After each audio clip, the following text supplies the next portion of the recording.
नमस्कार, आपके साथ मैं हूं सुमेरा खान। आज रात 8 बजे 7:55 पर सुपर प्राइम टाइम में क्या कुछ खास होगा, आइए उसके बारे में बात करते हैं। सुपर प्राइम टाइम में हम आपको जो खास रिपोर्ट्स दिखाने वाले हैं उसकी तैयारी दरअसल देखिए यहीं पर होती है। यहीं पर हमारी प्रोडक्शन टीम्स बैठती हैं और वो लगातार काम कर रही हैं रात 8 बजे के इस खास शो के लिए, सुपर प्राइम टाइम के लिए। लेकिन आज का दिन जाहिर सी बात है देश के लिए एक बहुत गम का, दुख का दिन है।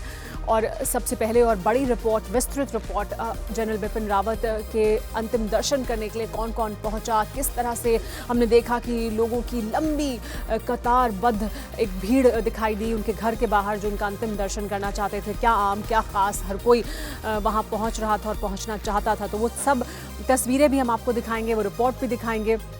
इसके अलावा ब्रिगेडियर लीडर के परिवार ने जिस तरह की बातें सामने रखी वो दर्शाता है कि एक सैनिक का परिवार कैसे हर क्षण, हर पल तैयार रहता है इस बात के लिए कि कभी भी कुछ भी हो सकता है।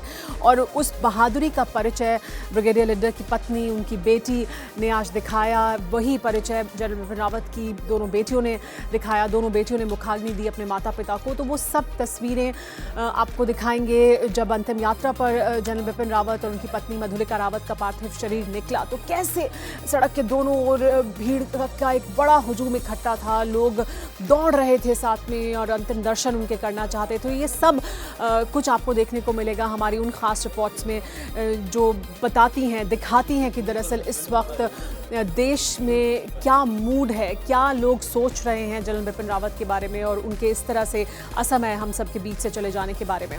साथ ही इसके अलावा एक और ख़ास रिपोर्ट जो हम दिखाएंगे वो पाकिस्तान पर है। जनरल बिपिन रावत नहीं रहे, देश गम में डूबा है, लेकिन इमरान खान अपनी हरकतों से बाज नहीं आ रहे हैं। पाकिस्तान ने एक बार फिर कश्मीर का राग अलापा है, लेकिन क्यों राग अलाप रहे हैं कश्मीर का? दरअसल पाकिस्तान में हालात बेहतर नहीं है। टीटीपी की तरफ से कैसे धमकी दी जा रही है, कहा जा रहा है कि जो उन्होंने समझौता किया था उससे वो पीछे हट सकते हैं। कैसे पाकिस्तान के जो घरेलू हालात हैं, यानी उनकी जो आर्थिक स्थिति है वो किस तरह से इस वक्त बहुत ही मुश्किल हालात से गुजर रही है। यानी पाकिस्तान के खुद के हालात बहुत बुरे हैं लेकिन कश्मीर का राग अलापना नहीं छोड़ रहे हैं। ये सब हम आपको दिखाएंगे। साथ ही बात करेंगे चीन की भी। चीन में ग्लोबल टाइम्स ने एक खबर छापी है और ग्लोबल टाइम्स ने एक बार फिर वही किया है जो वो आमतौर पर करता है, यानी जहर उगलने का काम।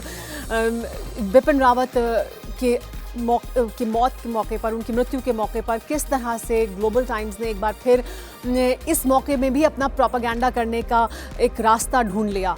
क्या कुछ कहा है ग्लोबल टाइम्स ने, क्या उन्होंने लिखा है, किस तरह का जहर उगला है और कैसे वो ये सोच रहे हैं कि उनके लिए शायद ये बेहतर हालात होंगे। क्योंकि हम जानते हैं कि जनरल बिपिन रावत का किस तरह का स्टैंड और रुख था चीन को लेकर, कैसे उन्होंने चीन को पीछे हटने पर मजबूर कर दिया था, चीन को कैसे धूल चाटनी पड़ी थी जनरल बिपिन रावत के रहते। और जाहिर सी बात है ये चीन को इस वक्त लग रहा है कि उनके लिए जो मुश्किल हालात थे वो अब शायद बेहतर हो जाएंगे। हालांकि ये सिर्फ उनकी गलतफहमी है, ये सिर्फ उनकी अपने लिए एक अच्छी सोच है, ऐसा होने वाला कुछ नहीं है। लेकिन क्या कुछ लिखा है और कैसे ये दर्शाता है चीन की असल नीयत, वो सब हम आपको दिखाने वाले हैं। साथ ही एक और बड़ी अहम खबर होगी सुनामी को लेकर, यानी जो सूरज है उसकी रोशनी, सूरज आग उगलेगा और एक सुनामी जैसी जो स्थिति है वो पैदा होगी। और उसकी वजह से, क्योंकि हम सब जानते हैं कि आजकल हमारी ज़िंदगी किस हद तक सैटेलाइट्स पर निर्भर है, मोबाइल फ़ोन्स हो, टेलीकम्युनिकेशन हो और दुनिया के और तमाम चीज़ें, सब कुछ सैटेलाइट पर निर्भर करता है।